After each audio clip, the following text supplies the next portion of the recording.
माझे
परम सुखदम केवलम ज्ञानमूर्ते द्वन्द्वातीतं गगनसदृशं तत्त्वमस्यादिलक्षणम् एकं नित्यं विमलमचलं सर्वादिसाक्षिभूतं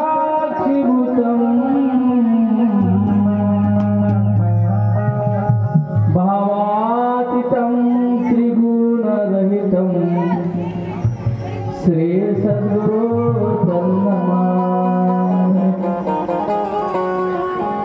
ध्यानमूलं गुरुमूर्ति पूजामूलं गुरुपदम् मंत्रमूलं गुरुवाक्य मोक्षमूलं गुरुकृपा। ओम नमो जी सद्गुरु अपरिमिता पूर्ण ब्रह्मानंद शाश्वता जगदात्मा जगभरिता स्वयं ताता जगद्गुरु आदि अनादि पुराण पुरुषा अखंड आनंद वर्ण विलासा भक्ता घरी करिवास काय महिमा वर्णावे। आता नमो जनक जननी हा देह उत्पन्न जयापासून नाना प्रयासे कष्ट करून दुःख सोसिले अपार। सद्गुरु महाराज की जय। अवधूत चिंतन श्री गुरुदेव दत्तात्रेय महाराज की जय। आद्य ऋषि अनुसया माता की जय। सद्गुरु श्री समर्थ बालगिर महाराज की जय। बोलो सब संतन की जय।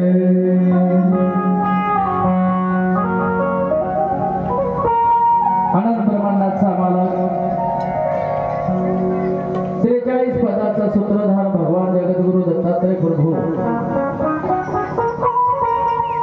यांच्या असीम कृपेनं हा पुण्यपवित्र पावनभूमी आपल्या रोही पिंपळगाव मुक्कामी अतिशय सुंदर असं दैदिप्यमान सोहळा अर्थात सप्ताह कलशारोहण मूर्ती प्राण प्रतिष्ठा इत्यादी कार्याच्या निमित्तानं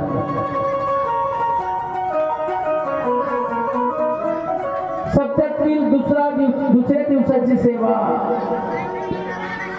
पाहत असताना जगरपडे त्या लेकराला इथं बसलं नाही तर बाहेर पड।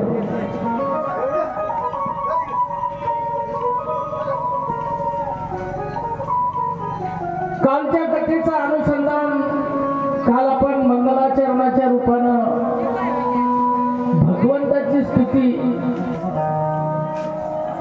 आणि मनुष्य देहाचं नरजन्माचं वर्णन बघितलं।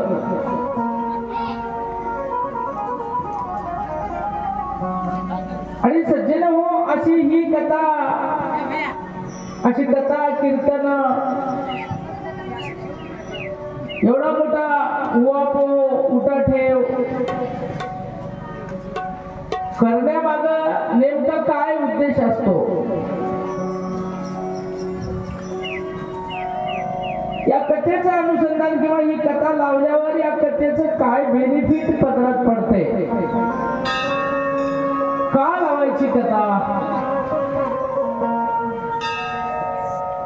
बाहेरचे माणसं बोलून घेऊन त्यांची आदरातिथी व्यवस्था करून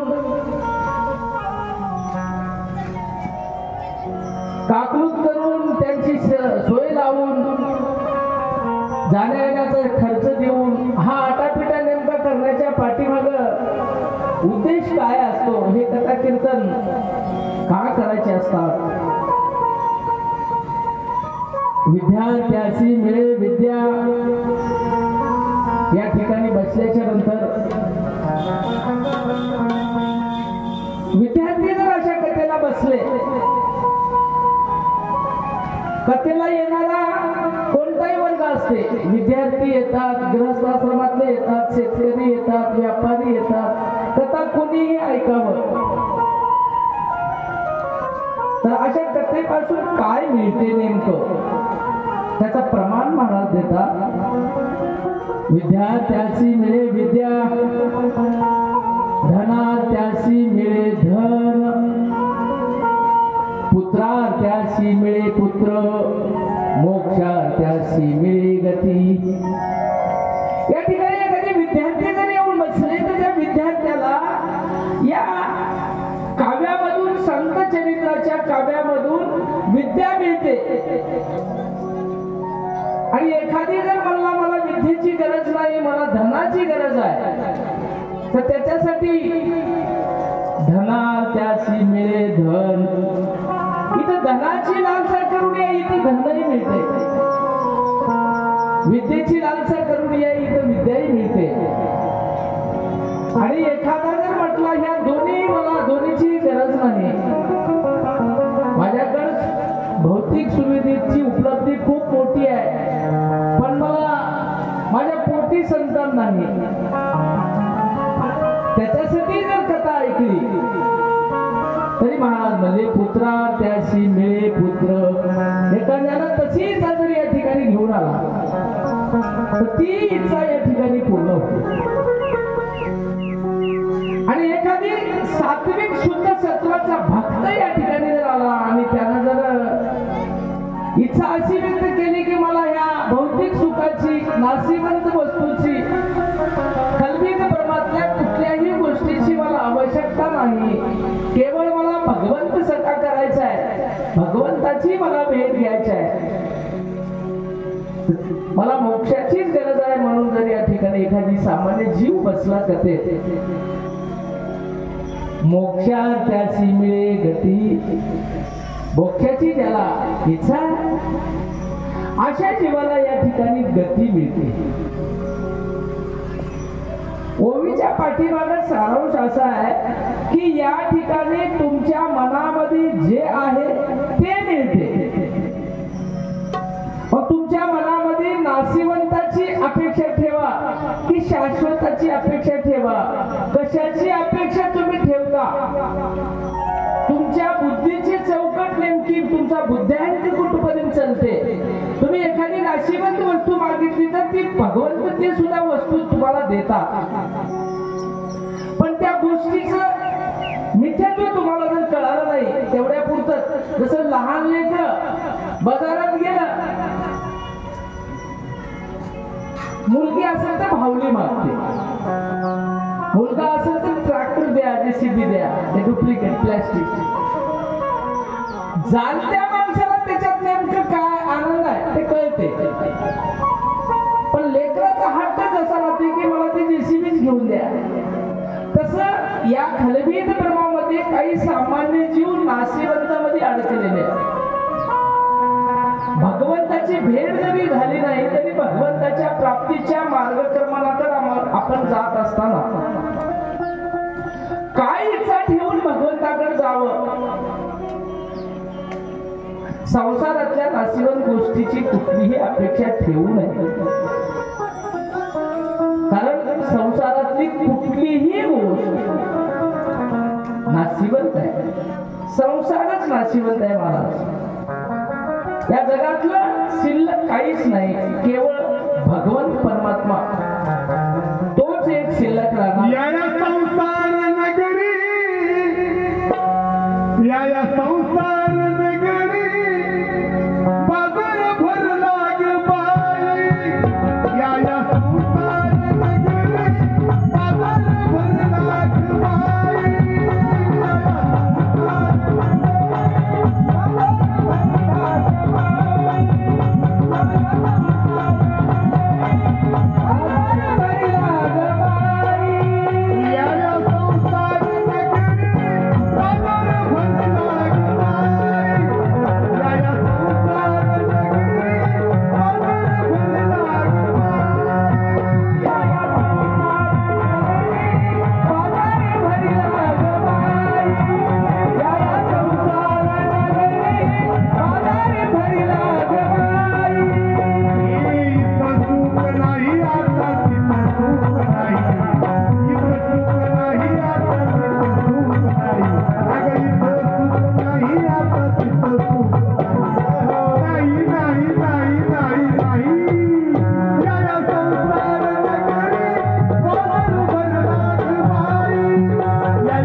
काही नाही.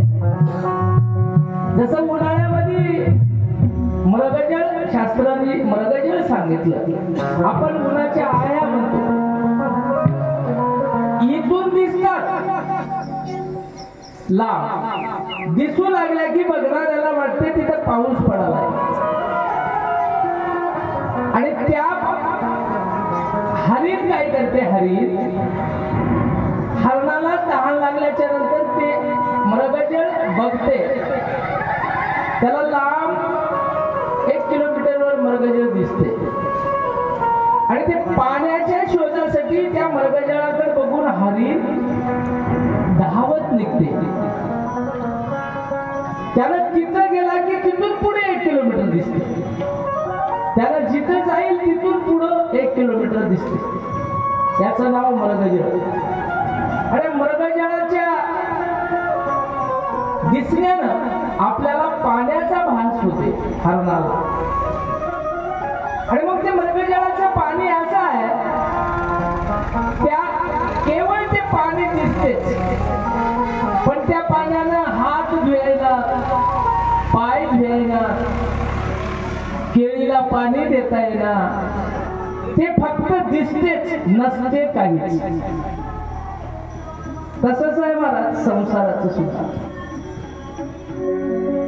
मुक्ताबाई संसाराचं वर्णन करीत असता म्हणते, उलट उलट मागाला प्राण्या फिरगोते खासी, भरला पूर मायेचा लोंढा वाहून या जासी. या माया नदीचं पाणी इतकं मोठं आहे. माया नदीचं पाणी रे बाबा बहुत ओढीते, भल्या भल्या पवनाऱ्यासी उलटून पाडीते. माया नदीचं पाणी रे बाबा अतियावरे ना, विश्रांतीचे सुख मजला मिठी सुटेना. मने मुक्ताबाई दान गड्या रे अंतरीची गुण, धरा धरा सद्गुरु चरण पहिलं गिरदासाल तरुण. अशा पद्धतीने भवसागराचं वर्णन करते महाराज. साधू संतांनी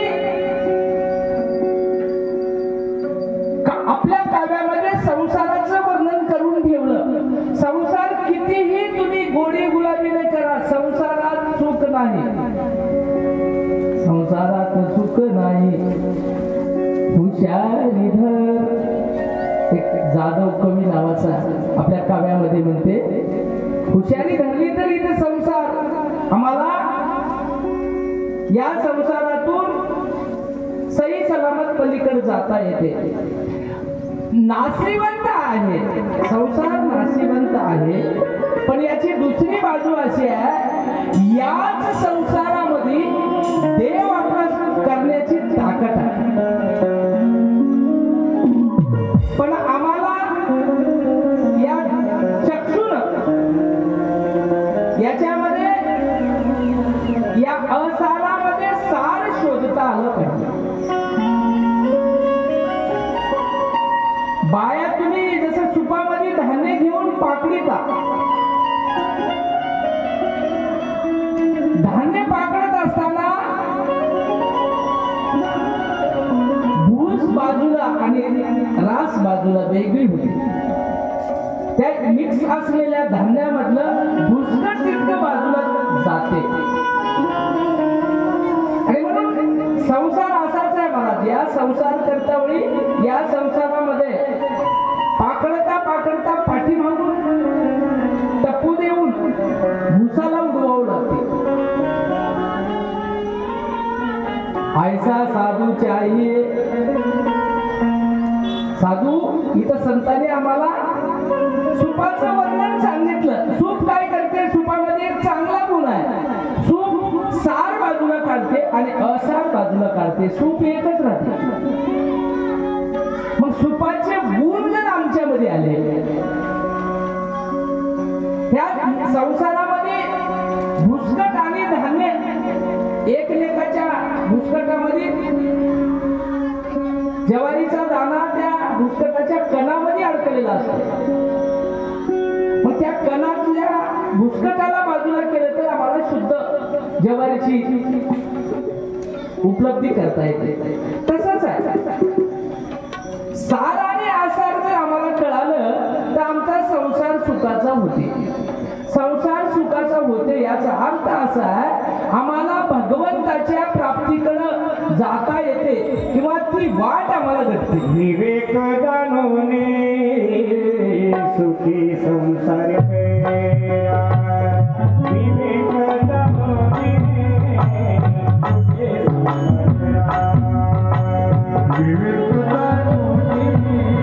सुखी संसार मेरा, विवेक जाणूने सुखी संसार, विवेक जाणूने सुखी संसार मेरा, विवेक जाणूने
माता अनुसयाने संसार कसा केला,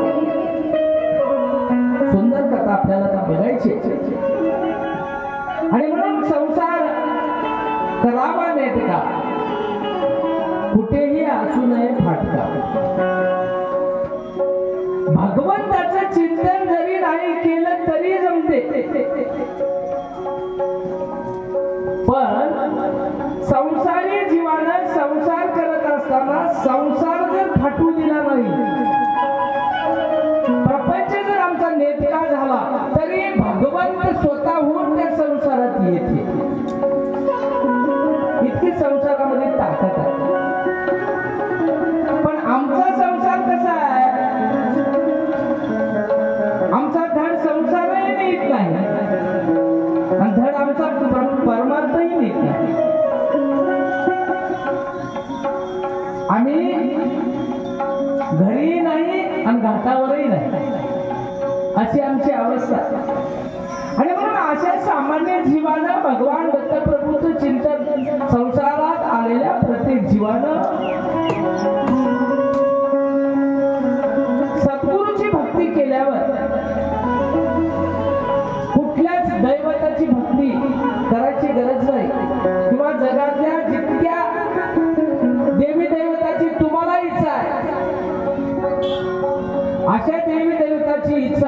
भगवंत जगद्गुरु दत्तात्रय प्रभूच्या सेवेमध्ये पूर्ण होतात.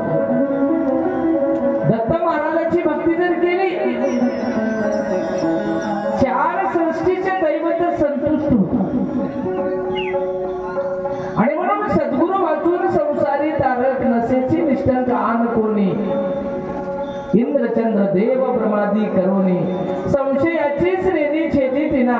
आजपर्यंत 4 वेद 6 शास्त्र 18 पुराण आगम निगम व्याकरण उपनिषद सर्वांनी सांगितलं महाराज. साधू संतांनीही सांगितलं संसारात आलेल्या जीवाला गुरु शिवाय गती नाही.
सामान्य जीवाला त्यावेळेला भगवंताबद्दलची धन्यता या काव्यामध्ये व्यक्त केली.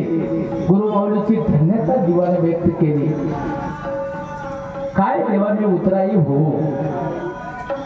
कृतज्ञता भाव या काव्यामध्ये सांगितला. आणि म्हणून सामान्य जीवानं संसारिक जीवानं तरुण जायचं असेल तर आम्हाला सद्गुरु भक्तीशिवाय गत्यंतर नाही. कुठल्याही क्षेत्रामध्ये जसे गुरुची आवश्यकता पडते. जीवन जगत असताना जन्माला आलं त्यापासून आम्हाला अंत्येष्टीपर्यंत 16 संस्कार होईपर्यंत आम्हाला प्रत्येक क्षेत्रामध्ये गुरुची गरज आहे. आमचा जन्म झाल्याबरोबर जाईल आमची पहिला गुरु. तिथून मग गुरुची सुरुवात होते. आम्हाला समाजामध्ये मार्गदर्शन करण्याची नितांत गरज आहे. दिसामासा आम्ही मोठे झालो की आम्हाला शाळेमध्ये घातलं जाते. शाळेत सुद्धा आम्हाला गुरुची गरज आहे. संसार करीत असताना ब्रह्मचर्याश्रम सोडून गृहस्थाश्रमात त्याचं लग्न केलं. लग्न झाल्यावरही संसार कसा करावा हे सुद्धा शिकविणारे गुरु अनेक क्षेत्रात गुरु आहेत.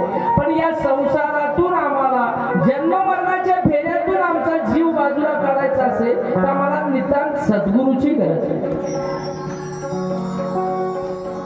आणि म्हणून अशा सद्गुरूचं चिंतन आपल्याला भगवान जगद्गुरु दत्तात्रय प्रभूंनी कोणत्या कोणत्या भक्ताचा उद्धार केला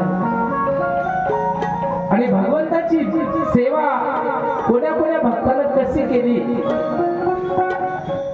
खूप मोठा विषय आहे. 7 दिवसात ते काही पूर्ण होणार नाही, पण आपल्याला जमल त्या पद्धतीनं आपण बघण्याचा प्रयत्न करू. कालचा दिवस झाडाझोडीत गेला आणि आज दुसऱ्या दिवसाची सेवा सुरुवात झाली.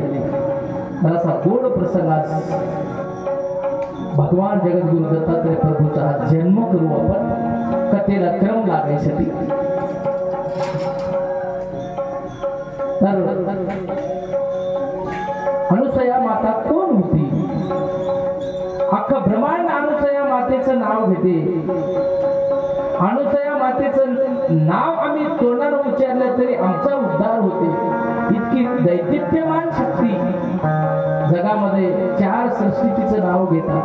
कोण असेल? भगवंतजीच्या करतळी येतो. काय पुण्य असेल? तर तिचा इतिहास बिंदू सरोवर आपल्या भारत देशामध्ये अनेक नद्या सरोवर पुण्यपवित्र पावन आहेत. बिंदू सरोवराच्या बाजूनं सरस्वती नदीचं मार्गक्रमण आहे. सध्याचा हरियाणाचा भाग. बिंदू सरोवराच्या ठिकाणी ब्रह्मदेवाची आज्ञा झाली कर्दम ऋषीला. ब्रह्मदेवाने सांगितलं कर्दम ऋषीला की कर्दमजी, आता तुम्ही वंशवृद्धी प्रजा उत्पत्ती करण्याला तयार व्हा. ब्रह्मदेवाने आदेश दिला महाराज कर्दम ऋषीला. कर्दम ऋषीनं ब्रह्मदेवाची आज्ञा शिरसावंद्य मानली आणि कर्दम ऋषी म्हणजे मानसपुत्र ब्रह्मदेवाचा. आता वंशवृद्धी करायची असेल तर ब्रह्मचर्य श्रमामध्ये जमत नाही महाराज. ग्रस्ताश्रमात यावं लागते, लग्न करावं लागते, पत्नी करावं लागते. आणि म्हणून ब्रह्मदेवाची आज्ञा झाल्याबरोबर कर्दमाने विचार केला, प्रजा उत्पत्ती करायची असेल, संसार करायचा असेल तर आपल्याला पत्नीची गरज आहे. आणि म्हणून सुंदर सुलक्षणी पत्नी मिळावं म्हणून कर्दमाने भगवंताचं चिंतन सुरुवात केलं,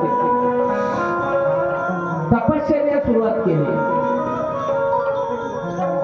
आणि कशासाठी तपश्चर्या सुरुवात केली म्हणाल तर बायको चांगली मिळावं म्हणून. सुलक्षणी. आता चांगली बायको ही व्याख्या आमची वेगळी आहे आणि शास्त्रानं सांगितलेली वेगळी. शास्त्र सुलक्षणी पत्नी म्हणते.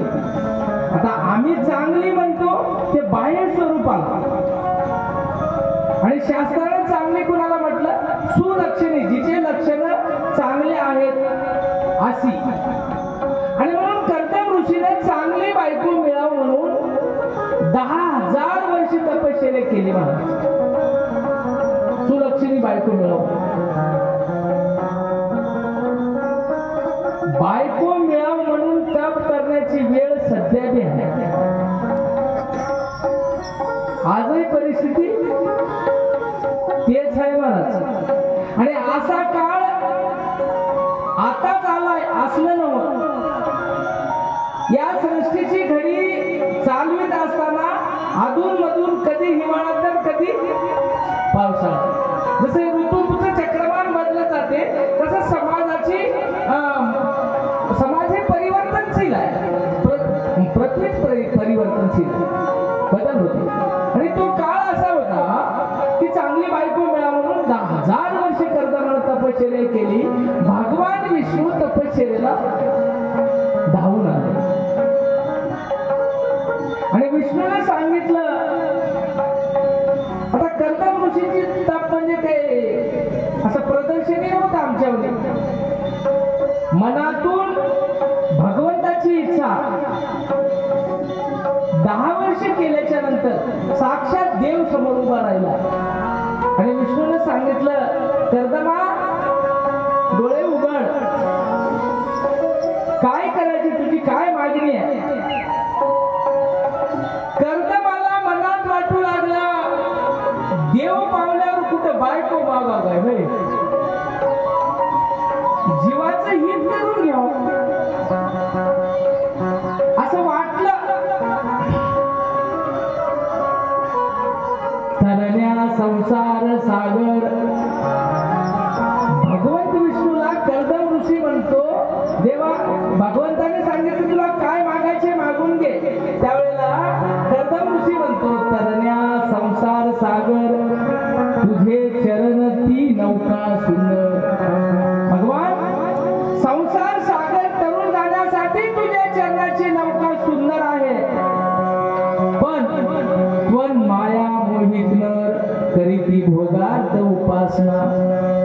तुझ्या मायेनं जे मोहित झाले जीव, त्या मायेचा पगडा ज्याच्यावर आहे असे लोक भोगासाठी उपासना करतात. भगवंताचे चरण सोडून मला आमकच पाहिजे, मला टमकच पाहिजे, संसारातल्या नाशिवंत